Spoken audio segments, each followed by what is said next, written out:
Hello my dear students. कल हमने average का एक पार्ट कर लिया, आज हम दूसरा पार्ट कर लेंगे।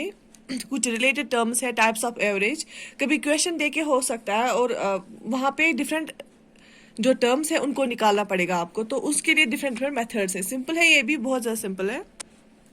चले करते हैं। कल हमने पढ़ा था average, sum of all the observations and total number of divided by total number of observations. वो हमने ऐसे किया था A1 plus A2 plus A3 plus an divided by n। ठीक है, अगर 5 ऑब्जर्वेशन है, 5 का वैल्यू देना है डिवाइडेड बाय 5। ठीक है, एवरेज को हम अर्थमेटिक मीन भी बोलते हैं, अर्थमेटिक मीन भी हम इसको बोलते हैं। तो अगर आपको अर्थमेटिक मीन देके है तो वो भी आपको ऐसे ही करना है। फॉर एग्जांपल 2 स्टूडेंट्स के मार्क्स देके हैं, आपको एवरेज निकालना है। तो फॉर एग्जांपल 30 प्लस 40 2 स्टूडेंट्स के मार्क्स हैं, तो उनको ऐड करेंगे हम डिवाइडेड बाय 2। ये हमने कल पढ़ा।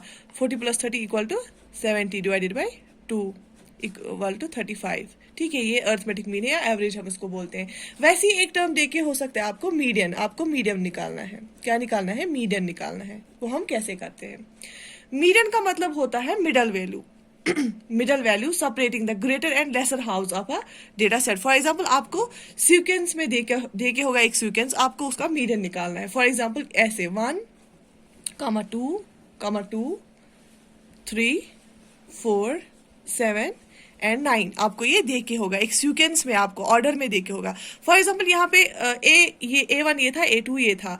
अगर हम इनको इंटरचेंज भी यहाँ पे करते, हम A2 प्लस A1 करते तो इसमें फर्क नहीं पड़ने वाला था। एवरेज में फर्क नहीं पड़ता है, लेकिन मीडियन जब होगा तब आपको सीक्वेंस का ध्यान रखना है। तो हम मीडियन कैसे निकालते हैं? Simply middle value separating the greater and lesser house of a data set. For example यहाँ पे ये डेटा सेट देके हैं, हम इसका मिडल वैल्यू निकालेंगे। कैसे? एक यहाँ से, एक यहाँ से, दूसरा यहाँ से, ऐसे यहाँ से एक, यहाँ से एक, बीच में क्या बचा? 3। तो 3 is the median, 3 is the answer. तो मीडियन हम किसको बोलते हैं? Middle value. सिंपली एक सीक्वेंस देके है, वो उसी सीक्वेंस में हमें लिखना है, जो मिडल का वैल्यू हमें बचता है वो मीडियन है। ठीक है, इतना आया आपको समझ? मीडियन हम मिडल वैल्यू को बोलेंगे। ठीक है, एक और बात मीडियन में आपको ध्यान रखनी है। फॉर एग्जाम्पल अगर आपको बीच में 2 बचते हैं, फॉर एग्जाम्पल ऐसे 4, 5, 6, 7, तो ये 4 ही है, यहाँ से एक, यहाँ से एक। तो हम मिडल वैल्यू ढूंढेंगे, तो मिडल वैल्यू है नहीं वहां पे, 2 निकले हैं हमारे, 5 और 6। तो हम इसका अर्थमेटिक मीन निकालेंगे, एवरेज निकालेंगे। ऐसे 5 प्लस 6 डिवाइडेड बाई 2 हो गए 11/2, हो गया 5.5। ठीक है, ऐसे ही फॉर एग्जाम्पल 3, 2, 1, 6, 8, 9, तो यहाँ से भी 2 है, यहाँ से भी 2 है, तो बीच में फिर से 2 रह गए। तो हम मीडियन कैसे निकालेंगे? 1 प्लस 6 डिवाइड बाई 2, जो आंसर निकलेगा वो मीडियन है। ठीक है, अगर ऐसे सीक्वेंस देखे हैं तो बीच में 1 मिला हमें तो वो मीडियन है। अगर ऐसे 2 मिल गए तो उसका हम एवरेज निकालेंगे। एवरेज कैसे निकालेंगे? जैसे हमने ऊपर पढ़ा है। ठीक है, इसको हम मीडियन बोलते हैं। अगर हमें लिख के होगा मोड निकालना है, कोई सीक्वेंस देखे है उसका हमें मोड निकालना है। मोड हम किसको बोलेंगे? मोड हम बोलते हैं most frequent value in the data set. जो हमें डेटा देके होगा, एक सीक्वेंस देखा होगा, जो उसमें मोस्ट फ्रीक्वेंट वैल्यू होगा वो हमारा मोड बन जाता है। इतना समझ आ गया?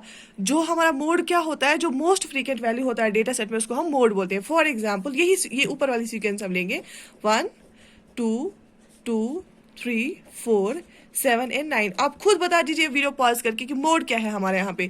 2 2 बार आया, बाकी सारे एक एक टाइम है, तो मोस्ट फ्रीक्वेंट कौन नंबर है? 2 है। तो यहाँ पे हमारा मोड जो है वो क्या है? 2। हमारा आंसर इज 2।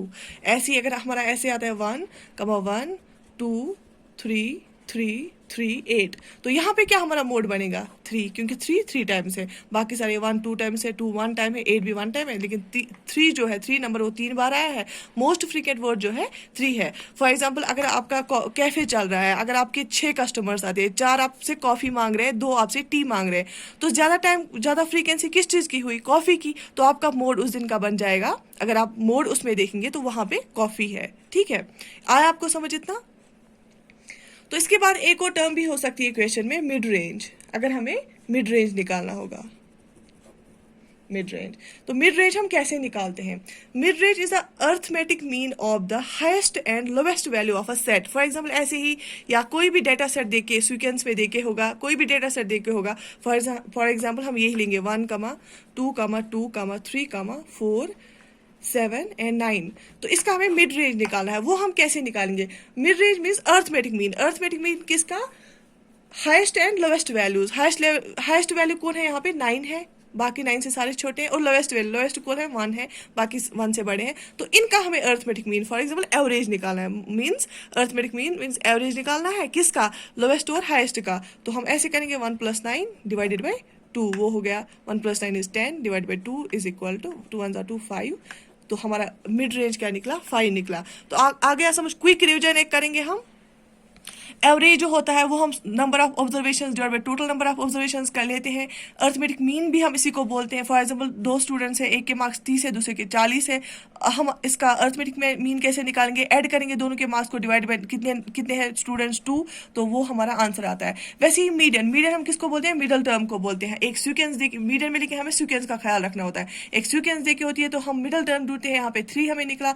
वैसे ही अगर आपको 2 मिडल में रहते हैं तो आप क्या करते हैं? वहां पे हम जो 2 मिडल टर्म्स होती हैं उनका हम एवरेज निकालते हैं। उन दो को प्लस करके डिवाइड बाय 2 करते हैं, तो वो हमारा मीडियन बन जाता है। उसके बाद मोड आता है। मोड जो होता है मोस्ट फ्रीक्वेंट वैल्यू जो आपको डेटा सेट में आता है उसको हम मोड बोलते हैं। फॉर एग्जांपल यहाँ पे क्या 2 बार 2 था, ट्वाइस था 2, बाकी तो एक ही टाइम थे, तो जो मोस्ट फ्रीक्वेंट वैल्यू यहाँ पे था वो 2 था, तो इसको हम मोड बोलते हैं। वैसे ही मिडल रेंज, मिडल रेंज क्या होता है? Arithmetic mean. किस चीज का अर्थमेटिक मीन? एवरेज किस चीज का? जो हाईएस्ट डेटा सेट में होगा नंबर और लोवेस्ट होगा। यहाँ पे लोवेस्ट 1 था और हाईएस्ट 9 था। 1 + 9 डिवाइड बाई 2, वो निकला हमें आंसर 5। इतना समझ आ गया? किसी को समझ नहीं आया होगा तो वो हमें कमेंट सेक्शन में बता दीजिएगा, या कोई और भी क्वेरी होगी तो वो भी हमें कमेंट सेक्शन में बता दीजिएगा। अगर आपको वीडियो अच्छा लगा इसको लाइक कीजिए, शेयर कीजिए अपने फ्रेंड्स के साथ, और please subscribe our channel. Thank you so much.